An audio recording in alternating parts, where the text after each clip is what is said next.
What would you do if the world laughed at what you held sacred?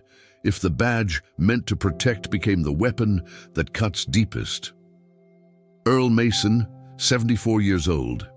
Vietnam veteran owner of a 1967 Ford F-100 pickup, the color of faded glory, not a show truck, not a collector's item, just an old soldier still standing guard.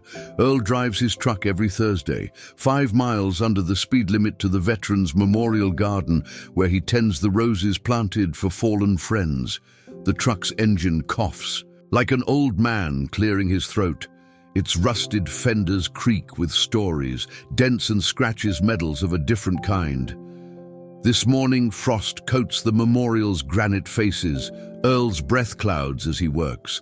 Clippers snip with surgical precision. These roses are his mission now. He doesn't hear the patrol car pull up, doesn't notice Officer Reeves watching, doesn't see the smirk forming on the young cop's face. Reeves, 27 years old, third-generation police, has never served beyond his county line. Shiny badge, chinier boots. Everything new and perfect. The roses don't bloom in winter, but Earl tends them anyway, preparing for spring's promise.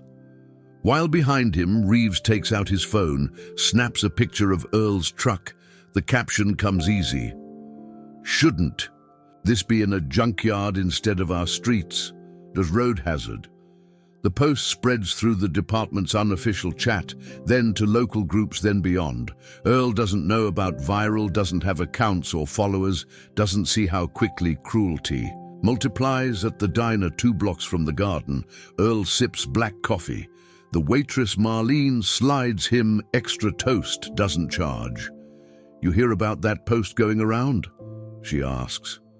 Earl shakes his head, confusion clouding his weather-worn face. Some cop making fun of an old truck. Yours, I think, she says, voice soft with apology. Earl's coffee suddenly tastes bitter. He leaves it half-finished. The first time in 15 years. Outside, sleet begins to fall. The town of Riverbrook preparing for winter. In proper, Earl's truck starts on the 3rd try, always the 3rd, a ritual he doesn't question. On Main Street, a patrol car flashes lights, pulls him over. Officer Reeves approaches, smile, 2 wide eyes, scanning the truck with theatrical concern. License and registration, please, he says, voice carrying for the pedestrians. Slowing to watch Earl's hands, steady through mortar fire in 68, steady through his wife's final breath in 06, tremble slightly now as he reaches for the glove box. Rust flakes onto his trousers. The glove box opens with a groan. That doesn't sound good, Reeves says loudly. You sure this vehicle is roadworthy, sir? Earl presents papers, yellowed but organized, everything in order. Reeves makes a show of inspecting them, calls in plates, though he already knows what dispatch will say. Earl sits back, straight eyes forward, dignity his only defense now. Reeves returns, cites 3 violations, minor technical, the kind most officers would overlook: broken tail light, excessive rust. On-frame emissions inspection overdue, 3 tickets. $300. Earl's monthly pension barely covers rent. You might want to consider retiring this. Classic Reeves suggests, not saying it's unsafe, but he taps the fender with his nightstick. Rust falls like autumn leaves. They both know what he's doing, both know why. Earl served a country that now serves him papers. He protected freedoms that now protect ridicules. Earl accepts the citations. A motorcycle rumbles past, then another, leather-clad riders, their faces hidden behind mirrored visors. One slows briefly. The rider's helmet turns, takes in the scene. Visor reflects Earl's weathered face. The patrol car's flashing lights, the gathering crowd. Then the bike accelerates, disappears around the corner, leaving only the growl of exhaust and something else. Something like promise. Earl tucks the tickets into his jacket pocket next to the medal. He always carries the one no one sees, the one that weighs more than it should. Reeves returns to his cruiser, admires his reflection in its polished door, checks his phone. His post now has over 2,000 likes. What Reeves doesn't see is the text. Message spreading among a different crowd. A message with his photo, his name, and the words: Riverbrook PD officer harassing a veteran on 3rd Street. Pass it on. Before we continue, comment where you're watching from. Earl starts his truck on the 3rd try, always the 3rd, and drives away not in anger, not in shame, just forward. The only direction he's ever known. Earl's truck limps home past storefronts where faces turn, some with pity, some with amusement. He doesn't look their way, keeps his eyes on the road, knuckles white against the cracked steering wheel, back straight as a flagpole. The dashboard radio, static-filled and unreliable, plays a song from another era, the one he danced to with Margaret before the silence. His driveway, gravel and weeds, leads to a small house, neat despite its peeling paint, American flag hanging perfectly centered. Inside, the living room walls tell stories, photos of younger men in uniform smiling before they knew. Arms around shoulders that would soon bear coffins, Earl places the tickets on the kitchen table, the white papers stark against the worn wood. $300. 300 memories of Margaret saying, "We'll manage somehow." He makes a pot of coffee strong enough to stand a spoon in, sits at the table, pulls out his checkbook, begins to calculate what he can sacrifice this month. Heat, already too cold. Food, already too thin. Medicine, already too necessary. Outside, unseen, 3 motorcycles roll past his house, slow enough to study, fast enough to disappear before Earl notices. The phone rings, landline cord stretched and curled, the way they don't make them anymore. Earl. It's Thomas from the VF World, shoulders tense. Has he heard? The host is planning something for Memorial Day. Thomas says, "We'd like you to drive your truck in the parade, lead position." Earl's silence stretches. "You there?" Thomas asks. "I don't think that's a good idea." Earl finally responds. "Truck's not looking its best these days." "Since when has that mattered?" Thomas laughs. "It's your truck, Earl. Been in every parade since '95. Earl doesn't mention the tickets, doesn't speak of the humiliation. Just says he'll think about it, hangs up before Thomas can push further. The afternoon light fades, early winter asserting its dominance. Earl moves to his garage, flips on the single bulb that swings from the ceiling. The truck sits patient as an old dog. He runs his hand along its side, feels every dent, every memory. This fender, bent when he rushed Margaret to the hospital, baby Jane, coming faster than expected. This door scratched when he helped the Miller boy move to college, first in his family to go. This tailgate, worn from hauling building materials when the Thompson in place burned down and the whole town showed up to rebuild, not just metal and rust, but a calendar of his life, a timeline of service. From the workbench, Earl takes a rag. A can of wax begins to polish. What can still shine? It's not much, but it's something. He can control. His phone buzzes in his pocket.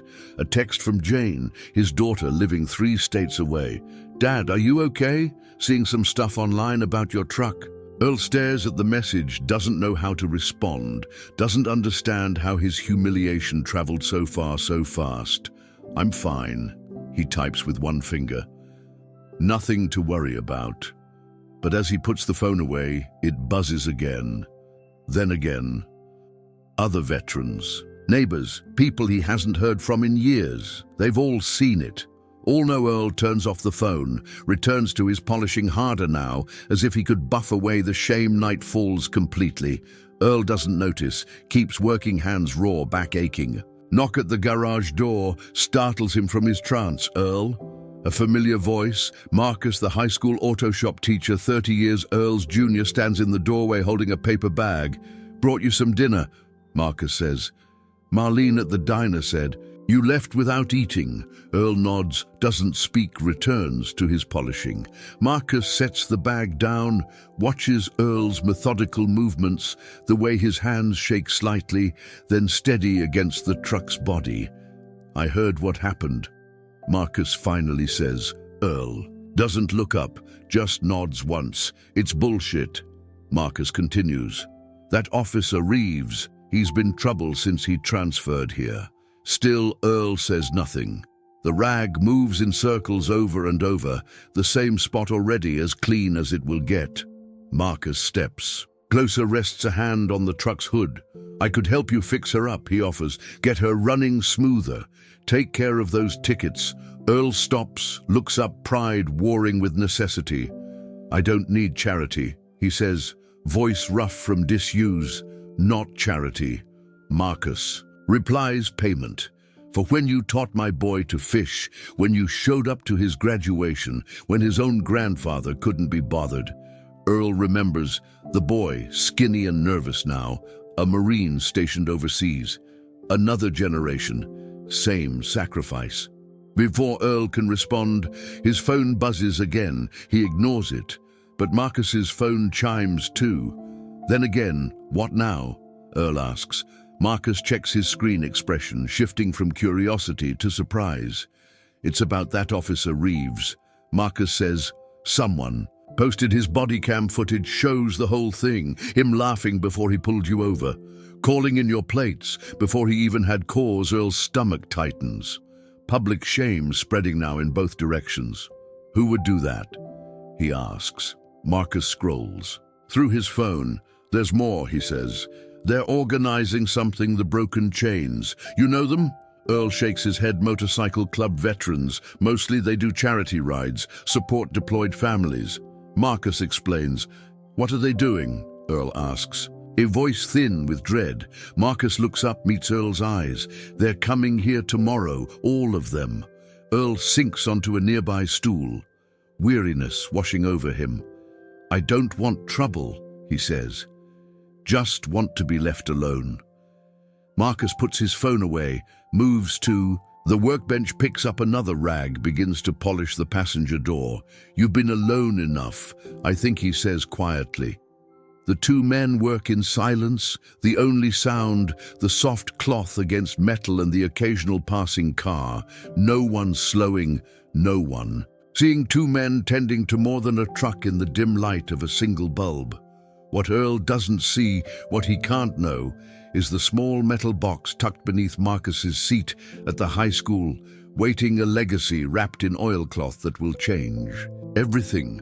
Morning arrives with frost on window panes. Earl wakes before his alarm. A habit from decades of discipline sits on the edge of his bed. 50 years of mornings alone. The phone he silenced last night blinks with notifications, numbers he doesn't recognize, messages he isn't ready to read. Breakfast is simple coffee and toast, the ritual unchanged since Margaret left. The kitchen clock ticks loudly in the silence. Earl dresses carefully, pressed shirt, clean jeans, work boots, polished as if armor against the day. The local news plays on his small TV, background noise, until a familiar image appears. His truck, his face. The reporter's voice suddenly clear. A viral video showing Officer James Reeves of the Riverbrook Police Department apparently targeting a local veteran. Earl's coffee cup freezes halfway to his lips. The department has opened an internal review, but social media has already rendered its verdict with thousands condemning the officer's actions. The screen shows comments scrolling too fast to read. Earl catches fragments. "Disgraceful. Thank him for his service. Who raised this cop?" Then his truck again, but not from yesterday, an older. Photo, Memorial Day 2015. Earl driving the vehicle decorated with flags, Margaret's empty seat beside him, visible to anyone who knew to look. Earl switches off the TV, sits in the silence, shame and rage warring within. Neither winning, both exhausting. Outside, a car door slams. Earl parts the curtain, sees Principal Chen from the high school walking up his path, manila folder in hand. Earl meets her at the door before she can knock. "Chen," he says, voice formal, hiding confusion. "Mr. Mason," she responds. "May I come in?" It's about the automotive program. Earl steps aside, gestures to the kitchen table, offers coffee, which she declines. Principal Chen, crisp pantsuit, perfect posture, opens. The folder reveals photographs Earl's truck from years ago, gleaming in sunlight, restored to glory for Margaret's final ride. We're revamping our curriculum, she explains, focusing on restoration skills. Classic vehicles. We thought perhaps your truck could be our first project. Earl's eyes narrow. The timing too convenient, the offer too carefully worded. Who put you up to this? He asks directly. Principal Chen doesn't flinch, doesn't retreat. Several people actually, she admits. Marcus mentioned the program need. The school board approved funds yesterday. And yes, the timing relates to recent events. Before Earl can respond, his phone rings. VFW again. He lets it go to voicemail. I don't want to be anyone's charity case, he says finally, or political. Statement. Principal Chen nods, once closes the folder. The offer stands on its merits. Mr. Mason, our students need real projects. Your truck has history value beyond its parts. Take time to consider. She leaves the folder, stands to go, pauses at the door. My father came home from war to a country that didn't welcome him, she says quietly. I know what that costs a man. After she leaves, Earl sits alone, staring at the folder, not opening it, not pushing it away, just existing in the same space with it. His phone buzzes again. A text from Jane. Dad, I've seen the video. Those bikers who are coming, they're good people. Let them help. Earl doesn't respond, sets the phone down, takes his jacket, heads outside. The truck starts. Third try, always the third. He backs out carefully, begins his Thursday route to the veterans garden. At the first stoplight, a car pulls alongside. The driver, a woman he doesn't know, gives him a thumbs up. Earl looks away. At the second light, a truck honks. The driver waves, points at Earl's vehicle, mouths something supportive. Earl focuses on the road, just the road. The veterans' garden, quieter than usual. Only the groundskeeper Rodriguez nodding. As Earl parks, Earl takes his tools, moves to the rose beds, kneels in the cold dirt, finds comfort in the work. The thorns drawing blood, he doesn't notice. Rodriguez approaches, silent as always. Hands Earl a thermos of coffee, stands guard nearby, watching the street. Earl understands. Protection, solidarity. The things men like them don't need to speak. Morning passes. Earl's phone buzzes repeatedly. He ignores it, loses himself in pruning, in preparation, in purpose, until the patrol car arrives. Not Officer Reeves, but Chief Willis himself, 30 years on the force. Walking with the stiffness of old injuries, Earl continues working, doesn't look up. Even as the chief stands beside him, Mason, the chief, says, voice gruff with discomfort. Chief. Earl acknowledges, hands still moving, clippers still snipping. About yesterday, Willis begins. We're conducting a review. Officer Reeves has been placed on administrative leave. The citations have been voided. Earl stops, looks up, meets. Willis's eyes sees the political calculation there, the damage control, the public relations. I don't want special treatment. Earl says, if I violated regulations, I'll pay the fines. Willis shifts, uncomfortable with Earl's dignity. The citations weren't properly issued. He says, let's leave it at that. As Willis turns to go, Earl speaks again. That boy Reeves, what happens to him? Willis pauses, considers his answer. Depends on the review, on, in public opinion, on whether certain motorcycle enthusiasts cause a scene. Earl nods, once returns to his roses, the conversation over. The message received. What neither man sees is Marcus watching from his car across the street, phone recording everything. Evidence gathering for what comes next. At the high school third period auto shop, students cluster around Marcus's desk, where he's opened the metal box, revealing its contents. Gasps of recognition, of understanding. At the police station, Officer Reeves cleans out his locker, not fired, not yet, but afraid for the first time, understanding what it means to be powerless. At Earl's house, a package waits on the porch, delivered by courier sender unknown. Inside, a leather vest, patches from 3 wars, and A note, you're not alone anymore. Ride with us tomorrow, or we ride for you. The town of Riverbrook, population 8,742. Ripples spreading from a stone, thrown tensions, rising sides, forming around an old man and his rusted truck, and the question of what respect really means. Earl returns. In home, afternoon shadows stretching across his yard. The package sits untouched on his porch. He takes it inside, places it on the kitchen table, doesn't open it. Not yet. The phone rings again. This time he answers. Hello? Earl, it's Thomas. You need to turn. On your TV, Channel 5. Now Earl doesn't ask why, moves to the living room, finds the remote, presses the button. The local news. A reporter standing outside the police station behind her, a crowd gathering, some with signs, some with American flags, some wearing leather jackets emblazoned with military insignia. The police department's handling of a decorated veteran has sparked community outrage. The reporter says the officer involved has been placed on leave, but protesters say that's not enough. In camera pans, showing faces twisted with anger, then focuses on a tall man, grey beard, leather vest, covered in patches, standing apart from the crowd, microphone thrust toward him. We're not here for violence, the man says, voice deep with authority. We're here because one of our brothers who served this country with honor was treated like garbage by someone sworn to protect and serve. His name? The reporter asks. The man smiles, not with humor, but with purpose. You'll learn it tomorrow when we escort. Near him through town, all of us, every rider, every veteran, every person who still believes respect is earned through service, not a badge. Earl switches off the TV, sits in his darkening living room, the weight of attention pressing down heavier than any rucksack he ever carried. The doorbell rings. Earl doesn't move. It rings again, persistent. Finally he stands, opens the door, finds Marcus holding a pizza box, a six-pack of beer. Thought you might need dinner and company. Marcus says, not asking permission. Already stepping inside, Earl doesn't resist. Follows Marcus to the kitchen, watches him set out plates, open bottles. Act like this is normal, like tomorrow isn't coming. You've seen the news?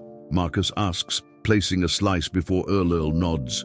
Doesn't. And touch the food. I didn't ask for any of this, he says finally. Marcus takes a long pull from his beer, considers his words. When my boy enlisted, you remember what you told him? Earl looks up, remembers the gangly teenager, terrified and determined, standing. In this same kitchen, I told him duty doesn't ask permission. Earl says it just is. Marcus nods, takes another drink. Those bikers, the broken chains, they feel that duty now. To you, to what you represent. Earl pushes his plate away, appetite gone. I'm not a symbol, just an old man with an old truck. Marcus leans forward, eyes intent. You became a symbol the moment Reeves decided to make you one. Now you can hide from it or you can use it. Earl stands abruptly, moves to the window, stares out at his truck, shadow wrapped in the driveway. Behind him, the package sits unopened, its presence a question waiting for an answer. What would Margaret say? Earl whispers more to himself than Marcus. Marcus doesn't respond, knows this is sacred ground, a conversation. Between a man and his ghost, the silence stretches. Earl's shoulders slump, the posture of a man fighting a battle he never wanted against an enemy he can't see. I'm tired, Marcus. So damn tired of standing tall, of representing, of being the last man. From my unit, carrying all their memories, Marcus rises, stands beside Earl at the window, two men looking out at darkness. Then don't stand alone anymore. He says simply, later. After Marcus leaves, Earl sits at his kitchen table. The house quiet, except for the ticking clock, the folder from Principal Chen open before him. Inside, beyond the photographs, a proposal detailed and professional. 6 weeks of work, students learning, the truck restored. Not to showroom perfection, but to dignity. Also inside, A list of donors, parts and materials, time and expertise. Names Earl recognizes and many he doesn't. He closes the folder, moves to the living room, takes down the photograph. Earl and Margaret, their wedding day, his uniform pressed, her dress simple, both smiling with the certainty of youth. "What would you say, Maggie?" he asks the photograph. "Would you tell me to fight or to let it go?" The silence offers no answers. Never has. Earl returns to the kitchen, opens the package finally. The vest inside. Heavy with history. The patches tell stories, wars fought. Brothers lost, oaths kept. The note he reads twice. "You're not alone anymore. Ride with us tomorrow, or we ride for you." Earl folds the vest carefully, returns it to the box, not rejecting, not accepting, just acknowledging. He takes his phone, scrolls through the messages. Dozens now, veterans, neighbors, strangers, all offering support, all wanting something from him. His blessing, his presence, his permission to fight his battle. Earl sets the phone down, moves to the back door, steps into his yard. The night air cold against his face. Above him, stars pierce the darkness, the same stars. He watched in a jungle half a world away, waiting for dawn, waiting for the next fight, wondering if he'd see home again. What no one understands, not Marcus, not the bikers, not even Jane, is that Earl came home from war determined never to fight again. The truck was Margaret's idea, something to rebuild while he rebuilt himself. Earl looks up at those distant stars, remembers her voice. "Earl Mason, you need a project, something that can't be fixed in a day, something that will force you to be patient. With it, with yourself." The truck became his therapy, his meditation, his way back to the world, and now it's become a battleground again. Earl returns inside, sits at the kitchen table, takes paper and pen, begins to write carefully, precisely the way he was taught in school, before computers, before phones, when words had to be chosen with care. "Dear Jane, by the time you read this, you'll have seen the news. I want you to know I'm all right. The truck is all right. There are things happening that I didn't ask for, but perhaps need to happen anyway. Your mother always said I was too proud to accept help. She was right about that, like she was right about most things. I'm trying to learn, even at my age. There's a box in the attic with some papers you should have. If things get complicated, Marcus knows where the key is. I love you, Dad." He folds the letter, puts it in an envelope, addresses it, sets it aside for tomorrow's mail, one more task before sleep. Earl opens his closet, pushes aside hanging clothes, reaches to the top shelf, takes down a wooden box worn smooth by decades of handling. Inside, nestled in faded velvet medals, he never displays citations. He never reads proof of things. He never discusses. And beneath them, wrapped in oilcloth, the thing no one knows he keeps, the reason. Officer Reeves's mockery cut so deep, the connection to the truck that no one alive understands. Earl rewraps it carefully, returns it to its hiding place, closes the closet door. What Marcus doesn't know, what the eager students haven't discovered, is that the metal box at the school holds only part of the story.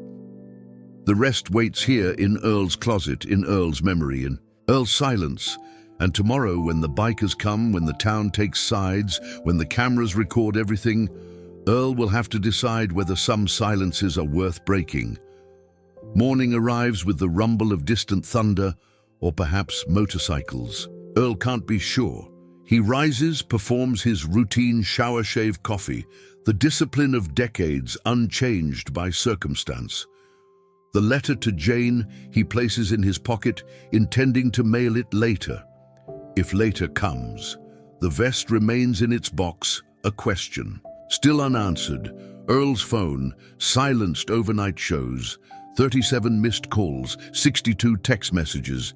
He scrolls through them, recognizes few names, understands the pattern. News travels faster than truth, farther than wisdom.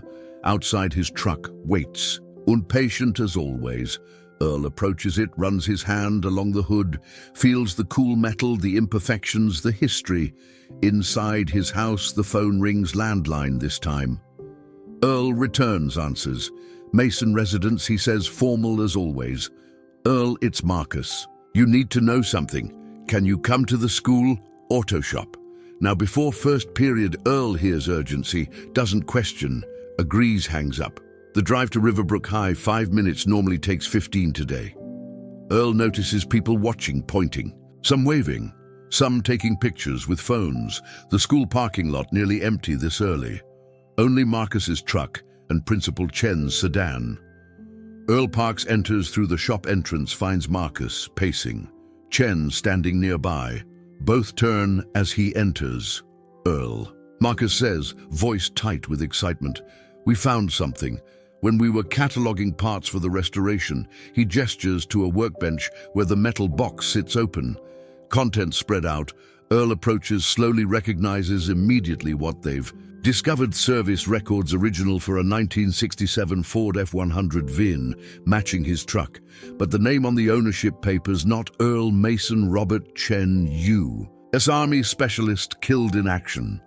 May 12, 1968, Earl looks up, meets Principal Chen's eyes, sees the shine of unshed tears, the recognition, the understanding. "My father," she says simply. The truck was his. Before he deployed, Earl nods once, not surprised. "I'd always known this was coming. How long have you known?" she asks, voice barely above a whisper. "Since 75, Earl answers. "When I bought it from your mother." Chen steps closer, fingers hovering over the papers, not touching, as if they might dissolve. "She never told me," she says, "just that it was sold after he died." Earl understands some pains too sharp to share even with children, especially with children. Marcus watches, confused, the connection not yet clear. "What does this mean?" he asks, looking between them. Earl doesn't answer, turns to Chen instead. "The box in my closet holds his medals, your father's. He gave them to me before we went out on that last patrol. Said he had a feeling, asked me to make sure they got home. If he didn't," Chen's composure breaks, tears falling now for a father she never knew, a history she never heard, the missing piece. She says, "Why you care so much about that?" Truck. Earl nods. The truck, not just a vehicle, not just therapy, but a promise, kept a connection, maintained a debt-honored. Marcus sits heavily on a nearby stool, the weight of coincidence, or perhaps something more settling on his shoulders. "All these years," he says, "you never told anyone?" Earl shrugs, a gesture that carries decades of silence. "Wasn't my story to tell until now." Maybe. Principal Chen wipes her eyes, straightens her shoulders, her father's daughter in ways she never knew. "What happens now?" she asks. Earl considers the bikers coming. The town divided, the truck at the center. Now we decide whether the past stays buried or gets unearthed for everyone to see before anyone can respond. The shop door opens. Rodriguez enters, the groundskeeper from the Veterans Garden, silent as always, but today, purpose in his step. "They're coming," he says. Voice rough from disuse, 200 bikes, maybe more. State police are setting up roadblocks. News vans at the town limits. Earl feels the walls closing in, the private becoming public, the personal becoming political. His truck, Robert Chen's truck, becoming something else entirely. "What do you want to do?" Marcus asks. Earl doesn't answer. Immediately moves to the window, looks out at his truck sitting in the morning sun, rust patches glowing like wounds or medals. The three wait. Patient, understanding this moment belongs to Earl. Finally he turns, decision made. The restoration. He says, "We do it right. Tell the whole story, not just mine, but his." He nods toward Chen. "And theirs." He gestures toward the papers. "All of it. Together. Principal." Chen nods once, decisive. Goes to her office, returns with forms already prepared, as if she knew what would happen. "Sign here," she says. "Donation to the school program. Temporary. Until restoration complete. Then we decide together."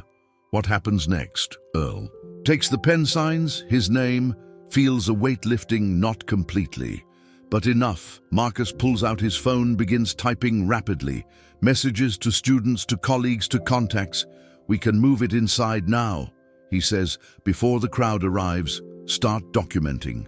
Photographing, planning the work. Rodriguez steps forward, keys in hand. I'll drive it in. He offers 3 decades as a mechanic before becoming groundskeeper hands that understand machines better than people. Earl hesitates, then reaches into his pocket, produces his own keys, places them in Rodriguez's palm. Third try, he says. Always the third. Rodriguez nods, understanding the ritual, honoring it as he leaves to move the truck. Principal Chen touches Earl's arm, a question in her eyes. The medals, she says. My father's medals, could I? Earl nods. Of course they're yours. They've always been yours. I was just keeping them safe. What no one says, what no one needs to say is that the truck is more than metal now. It's memory made, tangible, legacy made visible. A story waiting to be told. Outside. The distant rumble grows louder. 200 bikes approaching, coming to defend a man they've never met, a truck they don't understand, a principle they hold sacred. Inside, 4 people stand united around papers, yellowed with age, around connections. Revealed by chance, or perhaps by design, the past and present colliding like weather fronts, creating a storm that will change everything. Earl touches the vest in his pocket, makes his decision not out of pride, not out of anger, but out of respect. For Robert Chen, for Principal Chen, for the story larger than himself. Sometimes the only way forward is to reveal what's been hidden, to speak what's been silenced, to stand not alone, but surrounded by the truth. The auto shop transforms students arriving. Word spreading, regular classes forgotten, as Marcus explains the project, the urgency, the importance. Earl stands to the side, watching young hands catalog, photograph, measure the truck now centerpiece on the hydraulic lift, rust and dignity exposed. Equally, Principal Chen, composed again, professional mask in place, addresses the gathering crowd. This is now an official school project. She announces a living history lesson, the restoration of a legacy vehicle with documented military provenance. The students listen, some understanding, some just excited for the break in routine, all sensing something significant is happening.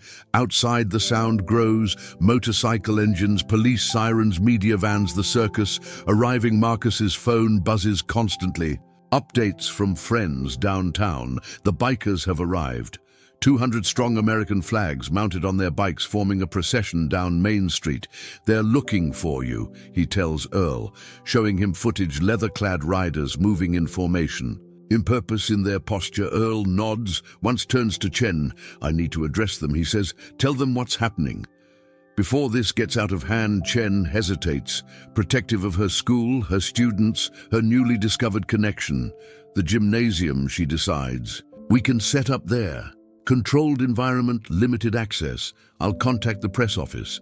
The machine activates administrators making calls, security redirecting visitors, students buzzing with excitement as ordinary Thursday becoming extraordinary Earl. Retreats to Marcus's office, needing space, silence, time to think. Rodriguez follows, stands guard at the door, a sentinel understanding what others don't. The cost of exposure to a man who values privacy. You don't have to do this, Rodriguez says, voice low for Earl alone. We can find another way. Earl meets his eyes, sees the same weariness, the same understanding, another veteran recognizing the battle. Sometimes the only way through is through, Earl says simply. Rodriguez nods, once returns to his post. Guarding the door. Earl removes the vest from his pocket, unfolds. It examines the patches, wears spanning decades, brothers connected by sacrifice. He slips it on the weight, familiar somehow, though he's never worn one before. His phone buzzes, Jane calling. He answers, Dad, her voice tight with worry. Are you okay? I'm seeing all this stuff online about bikers and the police and your truck. I'm fine, Earl assures her. Things are happening, but I'm handling it. Pause. Jane, knowing her father, reading between. Sparse words. Do you want me to come home, she asks. Earl considers the daughter he protected from his memories, from his silence, from his pain. Not yet, he says, but soon there's someone you should meet. Another pause, confusion and curiosity in the silence. Love you, Dad, she says finally. I love you too. He responds, a phrase used sparingly, meaning more for its rarity. The call ends. Earl sits alone in borrowed space, preparing for public exposure. The thing he's avoided for decades. Outside Marcus's office. The school buzzes with activity, Chen coordinating with administration, Marcus directing students, Rodriguez standing guard, all protecting Earl in their own ways.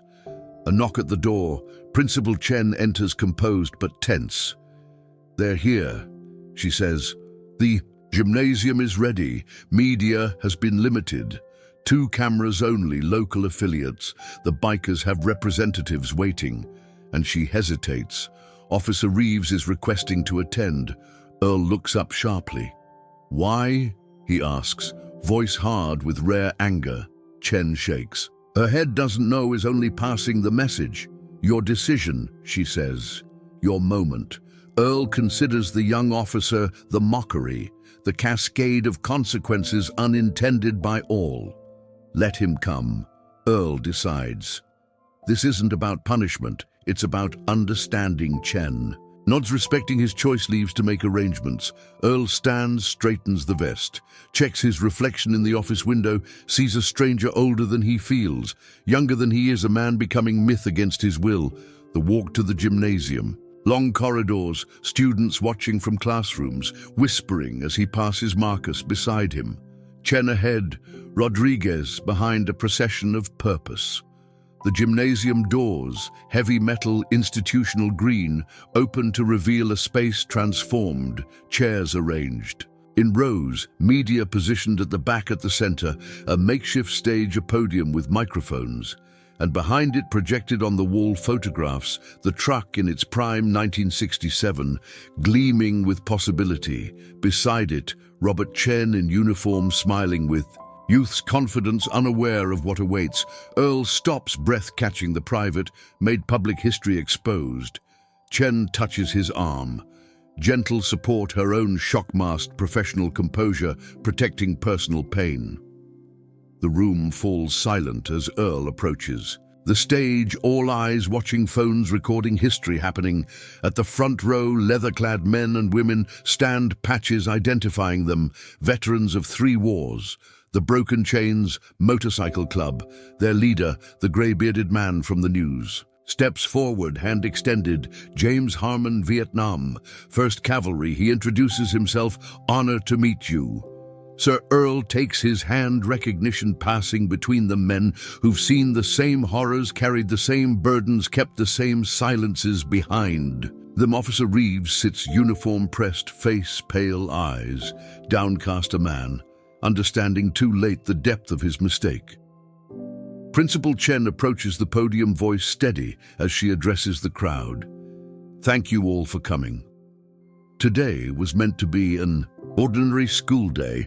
Instead, it has become an extraordinary opportunity for education, for understanding, for reconciliation. She gestures toward Earl, inviting him forward. Yielding the stage, Earl moves slowly. Each step deliberate, reaches the podium, adjusts the microphone, surveys, the faces watching, expectant, eager, hungry for drama, for conflict, for resolution. My name is Earl Mason, he begins, voice stronger than expected. I served in Vietnam, 1966 to 1969. I came home when others didn't. I've lived in Riverbrook for 52 years. I drive a 1967 Ford F-100 pickup truck. He pauses, gathering thoughts, finding words for things never before spoken. That truck has been called many things recently. An eyesore, a classic A symbol. But what no one knew until today is that it belonged to another soldier. First, Robert Chen, who didn't come home, whose daughter stands before. You now, as principal of this school, murmurs ripple through the audience, cameras focusing on Chen. Her composure wavering, then strengthening. I promised him, Earl continues, before our last mission, that if anything happened, I'd make sure his things got home. His medals did. But the truck his mother sold before I could find her. Earl looks at Chen. Permission in his glance, she nods once, allowing him to continue in 1975. I found that truck in a junkyard outside Memphis. Recognized it immediately. Bought it, restored it, kept it running. Not for me, but for him, for the promise. The room is silent now, completely. The weight of revelation pressing down. Even the media technician standing motionless. When Officer Reeves mocked that truck, Earl says, turning slightly toward the policeman, he wasn't just laughing at an old vehicle or an old man.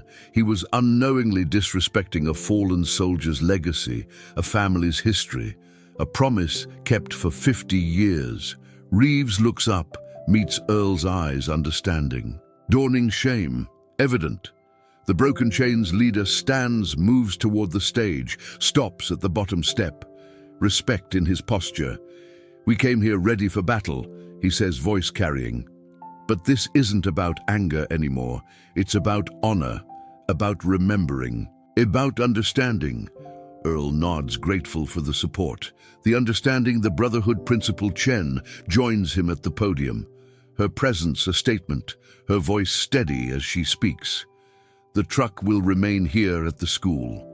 Our automotive program will restore it, properly, professionally, with respect for its history, and when complete, it will be displayed with both names, both stories, a living memorial. The Broken Chains leader nods approval.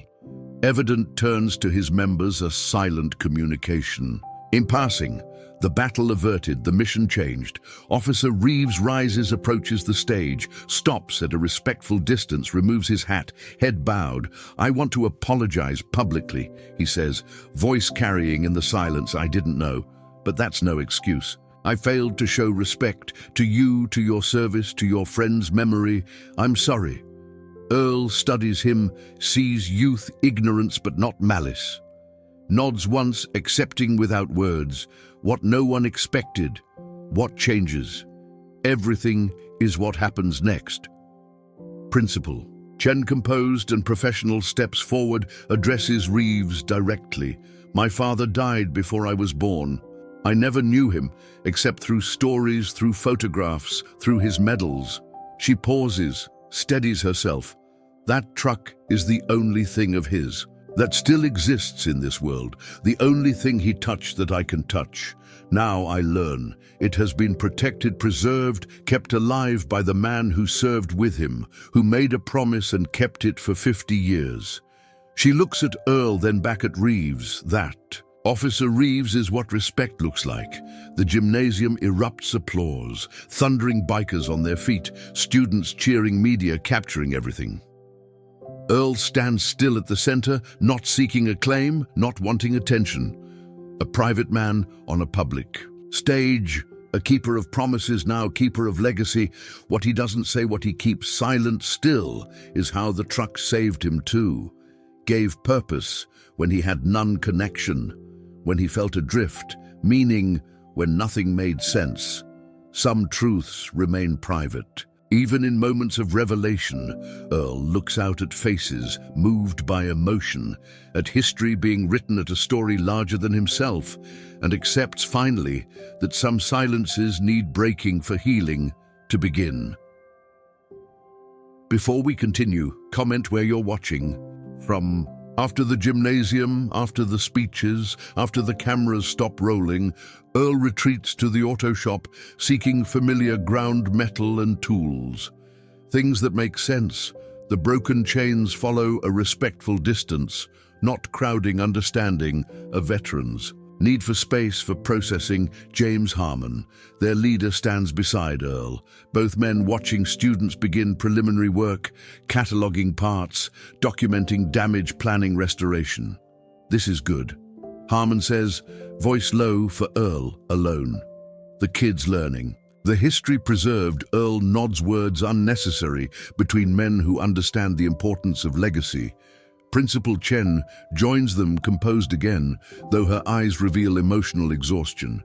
I've spoken with the superintendent. She says we're creating a special curriculum around the restoration, history, engineering, even art.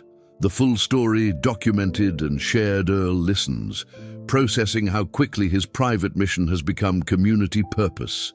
Officer Reeves, still present, stands apart, uncertain of his place in this unfolding story. Harmon notices, gestures him over. The young officer approaches, hesitant but determined. "You've got a chance here," Harmon tells him. "Not many get that. A clear opportunity to make right." "What went wrong?" Reeves nods, understanding the gift, the responsibility. "I want to help," he says, looking at Earl. "If you'll allow it." Earl studies him, sees beyond the uniform, beyond the mistake, to the person beneath. "The school resource officer position is vacant," Earl says, looking to Chen for confirmation. She nods, understanding immediately. "Someone who knows vehicles might be useful during the restoration." Earl continues. "Someone who understands respect must be earned, not demanded." Reeves straightens, recognizing the opportunity. "The second chance, the path to redemption. I'll speak to the chief," he says. "Request the assignment. If they'll have me." Chen's phone buzzes. She checks it, expression shifting to surprise. "The mayor is here," she says, "and the city council, they're requesting a meeting, all of us, in the conference room." Earl sighs, the circus continuing when all he wants is quiet, is normalcy, is return to routine. They move as a group through corridors, past curious students, to the administrative wing, the conference room, where town leadership waits. Mayor Wilson, 3 terms, political ambition evident, rises as they enter. "Mr. Mason," he says, extending his hand. The town of Riverbrook extends its deepest apologies for recent events. Earl takes his hand, nods, once no words needed for political theater. "I've just had a fascinating conversation with Principal Chen's assistant." The mayor continues, "About the history of your truck, about specialist Robert Chen, about connections we never knew existed." He gestures to the city council members, all nodding, all seeing opportunity in reconciliation, in ceremony, in public relations. "We propose a formal recognition," the mayor announces, "a permanent display when restoration is complete. The truck as centerpiece of a new veterans memorial on Main Street." The room reacts. Harmon nodding approval, Chen considering implications, Earl feeling. Walls closing in his private mission, becoming increasingly public. Before Earl can respond, the door opens again. Marcus enters, expression urgent. "You need to see this," he says, placing his laptop on the table, turning it for all to view. A social media page follower count climbing rapidly. The Riverbrook Restoration Project, already trending videos, from the gymnasium photographs of the truck, Robert Chen's military portrait, Earl's service photo side by side, and below comments flooding in veterans, sharing stories, community members offering support, donations being pledged, parts being sourced, expertise volunteered. The world is watching. Marcus says this isn't just local anymore. Earl stares at the screen, at strangers connecting to his story, to Robert's story, to something larger than both. Mayor Wilson sees opportunity, political instinct engaged. "This could put Riverbrook on the map," he says, thinking aloud, "a symbol of reconciliation, of honoring veterans, of community coming together." Harmon watches. Earl sees the discomfort, the private man thrust into public light. "This isn't about publicity," he interjects. "It's about respect, about remembering, about doing right." The mayor backpedals. "Political survival skills sharp. Of course, that's what I meant. Honoring service appropriately with dignity." The tension rises, competing agendas, emerging, political, educational, personal, all centered on the truck, on Earl, on history being shaped in real time. Earl stands, moves to the window, looks out at the school parking lot where media vans still wait, where motorcycles line the curb, where curious townspeople gather. Behind him, voices debate details, memorial designs, educational programs, public ceremonies. Earl turns, silences the room with a gesture. "There's something you should know," he says, voice quiet but firm, "before this goes any further." He looks at Chen, seeking permission. She nods. Sensing importance, I need to get something from my house. Earl continues. Something that belongs in this conversation. Harmon stands immediately, keys in hand. I'll take you, he offers. No arguments. Earl accepts, knows time for pride has passed, follows Harmon outside to a motorcycle gleaming with care, ever ridden. Harmon asks, not since 72. Earl admits, like riding a horse. Harmon says, handing him a helmet. You never forget. The ride to Earl's house, wind and rumble, freedom and purpose, awakens something long dormant memories of youth, of brotherhood, of time before. Silence became habit at his house. Earl moves quickly to the bedroom closet, retrieves the wooden box, decades of care evident in its polished surface. Back at the school, the conference room waits silent as Earl enters. Places the box on the table, opens. It carefully inside medals arranged on velvet bronze star, Purple Heart Combat Infantryman badge, Robert Chen's name engraved on each, and beneath them, wrapped in oilcloth, the thing no one expected. Earl unwraps it, carefully reveals a folded letter, yellowed with age, sealed, still. Robert Chen's handwriting addressing it to his unborn child. Principal Chen gasps, hand covering mouth. Recognition immediate. My mother said he wrote before he left, but the letter never came. She whispers, we thought it. Lost Earl shakes his head, remembers that day, the letter entrusted to him, the promise made. He gave it to me for safekeeping. Earl explained, said, if he didn't make it back, I should find his family. Deliver it, personally. Make sure they were okay. But when I returned, your mother had moved, remarried. I couldn't find her. Then years later, when I found the truck, I started searching again. Earl looks at Chen. 50 years of guilt evident. By then your mother had passed. You were grown with your own life. I didn't know how to appear suddenly with these memories, these burdens, so I kept my promise. The only way I knew how, I kept his truck alive until the right moment came. The room is silent, the weight of revelation pressing down, even the mayor political. Calculations paused in the face of raw emotion. Chen takes the letter, hands trembling slightly. The final words from a father she never knew, preserved for half a century by a man who understood their value. Do you want privacy? Earl asks. Chen shakes. Her head breaks. The seal unfolds paper, carefully begins to read aloud. Voice steady despite emotion, my dearest child. I write this not knowing if you'll be a son or daughter, only knowing that I love you already. If you're reading this, it means I didn't make it home, and for that, I'm sorry. There's so much I wanted to show you, to teach you, to share. Know that I died doing what I believed was right, protecting the people I served with. Men like Earl Mason, who carries this letter. Trust him. He's the finest man I've known. I leave you few possessions, my medals, which mean less than the honor behind them, and my truck, which your mother always said was my true love before she came along. She was right, but only until I learned about you. I hope you live in a better world than the one I'm fighting in. I hope you find purpose that brings you joy. I hope you recognize that material things rust and fade, but how we treat each other endures. Be brave. Be kind. Be the person who makes things better, not worse, until we meet again. Your father, Robert Chen, lowers the letter, tears falling freely now. Decades of wondering answered in moments. Earl stands motionless.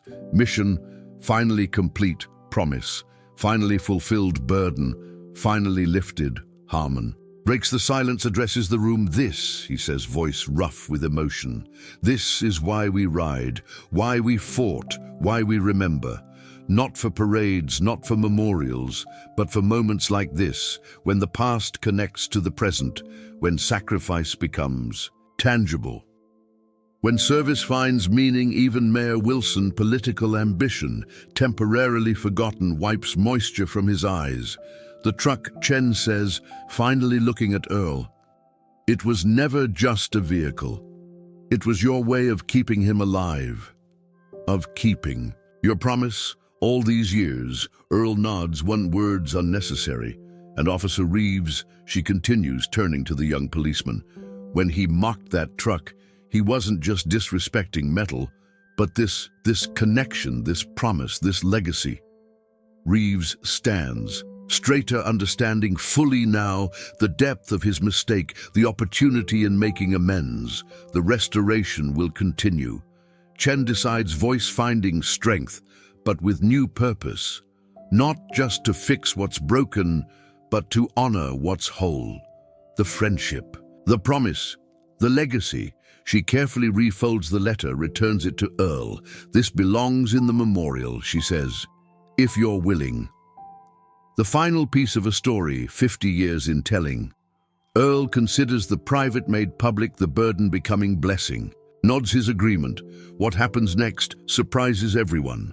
Harmon steps forward, removes his leather vest, places it on the table. The broken chains have a tradition, he explains. When a brother completes his mission, honors his oath, he receives recognition. Earl begins to protest. Harmon raises a hand, silencing objection. You kept your promise for 50 years, without recognition, without support, without complaint. That deserves honoring. He turns to his members standing nearby, receives nods of approval. We ride. Escort whenever you drive that truck, he tells Earl. Once it's restored, your honor guard, for as long as you need us. The vest remains on the table, an invitation, a recognition, a brotherhood offered. Earl looks at it, at the medals, at the letter, at Chen, at the legacy suddenly visible after decades of silence. Sometimes the greatest acts of courage happen not in battle, but in quiet persistence, in promises kept, in burdens carried without complaint, without recognition, without end. Until now, 3 months. Pass winter yielding to spring, the veteran's garden blooming with roses. Earl still tends each Thursday morning. The auto shop classroom transformed. The truck at its center, restoration underway. Students learning not just mechanics, but history, purpose. Legacy. Earl visits daily, sits on a stool nearby, answers questions, shares stories, finds voice for memories long kept silent. Officer Reeves now. School Resource Officer Reeves present, often learning alongside students, rebuilding more than a truck. Rebuilding himself, rebuilding trust, the metal framework stripped of rust, reinforced where needed, preserved where possible. Each step documented, photographed, shared online, where followers now numbering thousands watch a promise fulfilled in real time. Principal Chen visits afternoons after administrative duties, sometimes bringing photographs of her mother, of herself as a child, filling gaps in Earl's knowledge, completing circles half a century in diameter, the original engine rebuilt carefully. Each part cleaned, repaired, replaced only when necessary, starts on the first try when finished. Students cheering Earl, nodding approval in his eyes. The bodywork more challenging, rust, having claimed more than time, should allow Marcus supervising. Teaching techniques long abandoned by modern shops, authenticity prioritized over convenience. Jane visits, meets Chen, 2 daughters of different fathers, connected by war, by absence, by a truck that carried both their stories. The interior meticulously. Restored bench seat, recovered dashboard, refinished Robert Chen's dog tags hanging from the mirror, Earl's bronze star mounted discreetly beneath the seat, both men present in the space they shared at different times. The paint, the final decision. Debated extensively, original color, military green, chosen, ultimately applied by students under professional supervision, layer by layer, bringing history forward without erasing its journey. Today, the gymnasium again transformed, not for crisis management, but celebration. The completed truck centerpiece gleaming under spotlights, restored not to showroom perfection, but to dignified purpose. The crowd, smaller, more intimate, veterans, students, teachers, town officials, media, limited to local outlets. Earl's wishes respected, after initial frenzy faded. Mayor Wilson brief, for once speaks of community, of respect, of lessons learned. Political ambition tempered by genuine emotion. The broken chains present in force, leather vests over pressed shirts. Respect. In their posture as Harmon addresses the gathering, "We came to fight," he acknowledges, "we stayed to build." That's the veteran's way when given purpose, when shown respect. Marcus presents technical aspects, educational outcomes, students standing prouder. For having participated in something transcending mere automotive repair, Chen speaks of connection of history made personal, of father unknown yet present, through Earl's persistence, through promise. Kept, she unveils the display case built by the woodworking class housing, Robert Chen's medals, his letter replicated for viewing, original preserved photographs showing both men in uniform, in youth, in purpose. Alongside Earl's own medals, finally displayed, no longer hidden, Bronze Star, Purple Heart. Combat Infantry Badge, testimony to shared sacrifice, to shared experience, to shared pain. The truck keys mounted between them. Symbolic now, practical, still usable when needed, displayed, when not. Officer Reeves, standing straighter now, uniform, pressed. Bearing changed addresses, his role, his learning, his commitment to remembering that badges and authority mean nothing without respect, without understanding, without service behind them. Earl sits quietly front row center, watching his private mission become community legacy, feeling not exposed, but expanded, not diminished by sharing, but dignified. When his turn comes, he approaches slowly, decades of silence hard to overcome, stands before the microphone, surveys, faces watching, expectant, supportive. "Patient, I'm not one for speeches," he begins. "That hasn't changed, but understanding has." He looks at the truck, gleaming under lights, restored outside, restoring inside. This started as a promise to a friend who didn't come home. It became something else. Over time, a way to remember, a way to continue, a way to serve when battles ended. Earl gestures to the students who worked alongside him. These young people didn't know, Robert Chen didn't know, me didn't know our war, but they know now. Not just dates and places, but costs and values, not just how to fix engines, but why some things need preserving. He turns to Chen, standing nearby, pride evident in her posture, in her presence. His daughter has become this community's teacher. His truck has become this community's classroom. His letter has become this community's textbook. These weren't my goals when I started, just keeping a promise. But purposes evolve, just as people do. Earl looks to Officer Reeves, nods, once acknowledgement of journey shared. Sometimes mistakes lead to discoveries. Sometimes misunderstandings lead to clarity. Sometimes what seems broken just needs proper restoration. He gestures to the broken chains standing at attention along the gymnasium wall. These men and women came ready for battle, stayed ready for building. That's what veterans do when given the chance, when shown respect, when included in community. Earl touches the vest. He now wears acceptance, complete of brotherhood, offered of recognition, earned of connections, revealed. The truck will remain here, he announces, at the school, part of the program, part of the curriculum, part of the story. Rolling history, not museum-bound, but road-worthy, participating, not just preserved. He turns to Chen, seeks confirmation, receives her nod, her smile, her blessing. Once monthly, we'll drive it together to the Veterans Garden, to tend the roses, to remember to continue. The keys will remain in the case, except when needed, accessible to students, to Chen, to those who've earned trust through respect, shown through work, performed through understanding, gained. Earl steps back, speech, complete mission, transferred, not abandoned, but shared, not ended, but evolved. The gymnasium erupts, applause, genuine emotions, authentic community formed around. Restored metal around, renewed purpose around, remembered service. After the ceremony, after the cameras leave, after the crowd disperses, Earl sits alone in the auto shop with the truck quiet communion. With memories, with mission, with meaning. Marcus finds him there, sits nearby, respecting silence, sharing space. Marcus says, finally, this was never just about the truck. Earl nods, understanding. Or just about Robert. Marcus continues. Or just about his daughter. It was about you too, finding your way back to community, to purpose, to voice. Earl doesn't respond, doesn't need to. Truth recognized requires no confirmation. Outside, twilight settles over Riverbrook. The Veterans Garden, roses beginning to bloom early this year. The school parking lot, where motorcycles wait patient as their riders. The streets where Officer Reeves now patrols, with different eyes, different purpose, different understanding.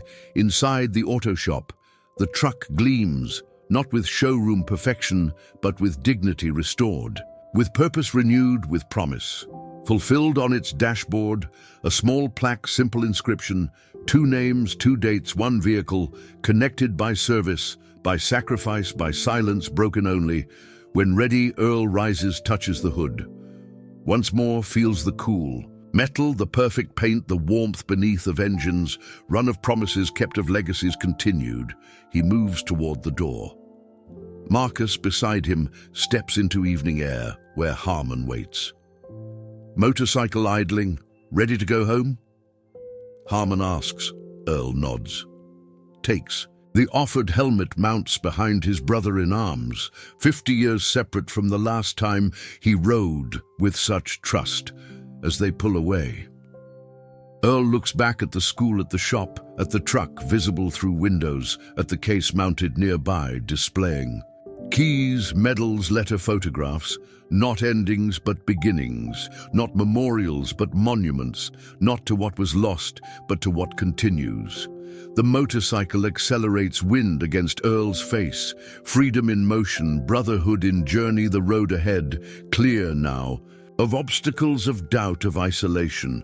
What no one sees, what no one needs to see, is the smile, small but genuine, on Earl's face, as Riverbrook blurs past, as silence gives way to the roar of engines, to the rush of wind, to the sound of living fully, finally. 1 year later, Riverbrook transformed, not in buildings, not in boundaries, but in understanding.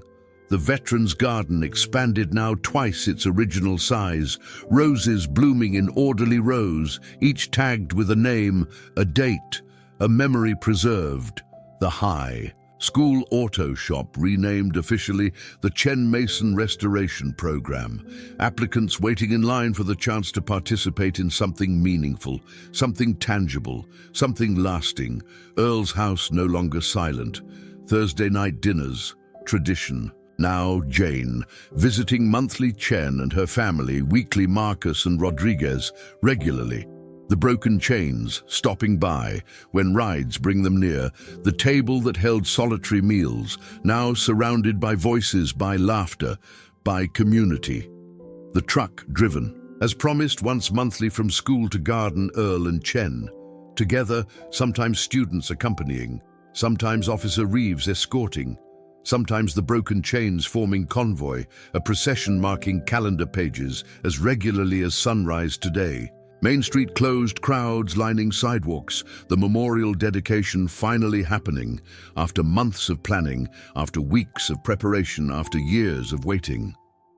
The space transformed, once vacant lot between town hall and courthouse, now landscaped. Pathways, winding benches placed for reflection, for conversation, for remembrance. At its center, not a statue, not a plaque, but a garage, glass-walled, climate-controlled housing, the truck when not in use. Viewable, always touchable, sometimes when students. Present when veterans visit, when purpose requires. Beside it, a wall of names, not just war dead, but all who served from Riverbrook across generations. Earl and Robert side by side, as they were briefly, eternally. Mayor Wilson, re-elected, narrowly humbled, somewhat speaks briefly for once about community found in unexpected places, about respect earned, not demanded, about history, Living Not Just remembered the broken chains standing at attention, leather vests gleaming as Harmon addresses the gathering, voice carrying without microphone. We came as strangers. We remain as brothers. That's the veteran's way. Finding family wherever service connects us. Earl sits quietly, front row center, watching his private promise become public legacy, no longer uncomfortable with attention, understanding. Now its purpose, its value, its necessity. Marcus beside him, Rodriguez behind Jane, returned home for the occasion. Chen nearby with her husband, her children, her father's story, now theirs as well. Officer Reeves, now Sergeant Reeves, standing in uniform, not separate, but part of the gathering transformation, complete from antagonist to ally to advocate. When Earl's turn comes, he approaches steadily, no longer. Hesitant stands before the microphone, surveying faces. Some familiar, many unknown, all connected. Now by story shared, what would you do, he begins, if the world mocked what you valued? If the things you carried became too heavy to bear alone? The question echoes from that first confrontation. A year changed everything, and nothing. I kept a promise. For 50 years he continues, alone, silent, isolated, not from courage, but from habit, from fear, from uncertainty. He looks at the garage, the truck visible inside, gleaming with purpose. One mistake, one moment of mockery broke that isolation, forced me into community, back into brotherhood, forward into connection. Earl gestures to Reeves, standing tall nearby. This officer didn't know what he was seeing when he laughed at rust, at age, at what seemed broken. None of us fully see the stories others carry, the promises they keep, the burdens they bear. Reeves nods, once acceptance complete, of role played, of lessons learned, of growth gained. Earl turns to the gathered students who worked on the truck, who continue the program, who carry the story forward. These young people restored more than metal. They restored connection between past and present, between service and community, between sacrifice and meaning. He faces Chen, standing with her family, pride evident in her posture, in her presence. This woman discovered her father 50 years after losing him, not through medals, not through photographs, but through a promise kept, a truck preserved, a letter delivered. Chen smiles, tears shining. Not of sadness now, but of completion, of circles closed, of stories continued. Earl looks to the broken chains standing as honor guard along the memorial's edge. These men and women came as defenders, remained as builders. That's what service means. Not just in uniform, but after, always after, until final formation. The vest he wears no longer feels foreign but familiar, not borrowed but earned, not symbolic but substantial. This memorial, Earl continues gesturing to the space around them, isn't about endings but beginnings, not about what was lost but what continues, not about war, but about coming home again and again, in different ways, over decades, over lifetimes. He steps back, nearly finished, one last truth to share. The greatest battles aren't fought with weapons, but with persistence.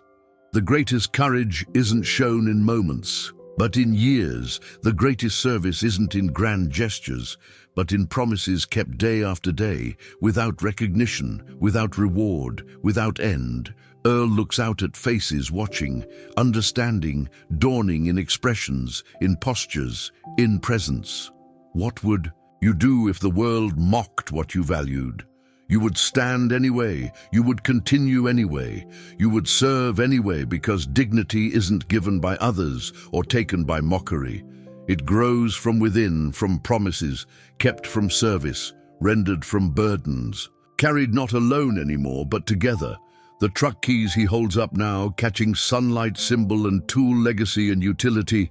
Will start that engine every month, as long as I'm able, he promises.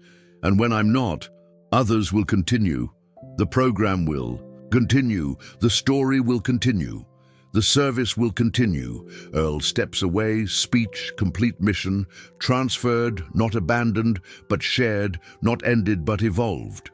The crowd responds not with cheers, not with applause, but with silence. First respectful, thoughtful understanding, then with hands over hearts, veterans saluting civilians, standing unified briefly in recognition of something larger than politics, than divisions, than differences. The ceremony concludes, the crowd disperses. Earl remains sitting on a memorial bench, watching as people approach the garage view. The truck read the plaques, absorbed the story. Marcus joins him, sits nearby, comfortable silence between friends. "You know," Marcus says finally, "this was never about rust or mockery or even disrespect." Earl nods, understanding. "It was about connection." Marcus continues, "About finding your voice again, about rebuilding community around shared purpose."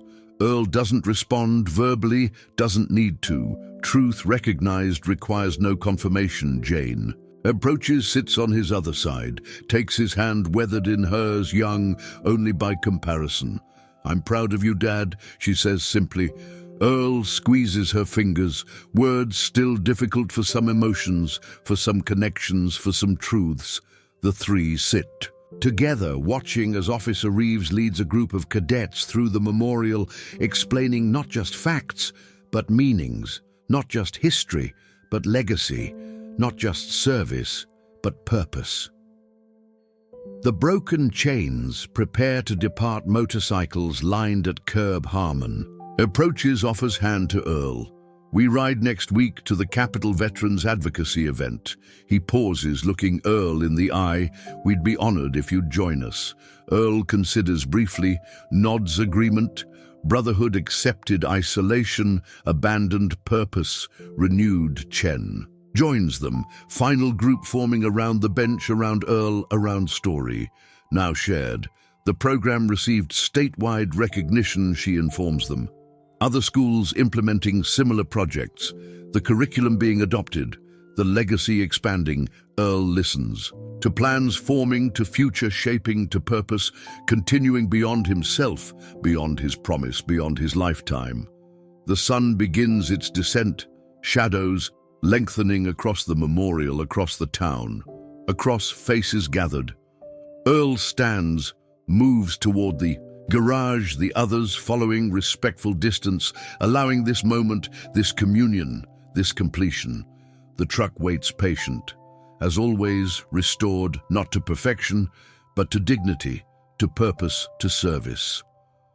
Earl places his hand on the hood, feels the connection. To Robert, to Margaret, to promises kept, to burdens shared, to legacy continued. Behind him, the town continues, changed subtly, not in buildings, not in boundaries, but in understanding of what value means, of what service costs, of what dignity requires. Earl turns, faces those waiting, those watching, those witnessing. Sometimes rust is just wear earned through years of service, he says simply. Sometimes what seems broken just needs proper restoration. Sometimes mockery reveals what truly matters. They move together toward waiting vehicles, toward homes, toward evening, toward tomorrow. What remains, what outlasts them. What continues is not just metal restored, not just promises kept, not just memories preserved, but understanding that dignity grows from within, from burdens carried from service, rendered from connections formed. When isolation ends, when silence breaks, when purpose finds voice, and the question echoes beyond ceremony, beyond memorial, beyond moment. What would you do if the world mocked what you valued? The answer clear now, in lives connecting, in stories, sharing, in service continuing. You would stand anyway, you would continue anyway, you would serve anyway, not alone, but together. If this story moved you, like, share, and subscribe.